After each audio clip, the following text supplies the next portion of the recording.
Hello guys, in today's video I'll show you how to enter split screen on Motorola Moto G52. Let's go.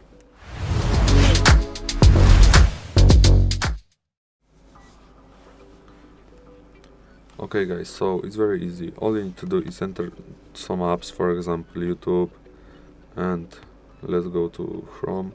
Then you click this square here, then you press here on this arrow, and here click split top, and here, and then you click the other app. And as you can see, we can use Google. We could use Google.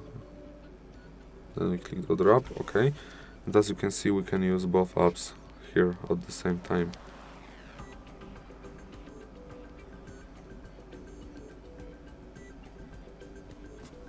As you can see, it works. Thank you guys for watching. Have a good day and goodbye.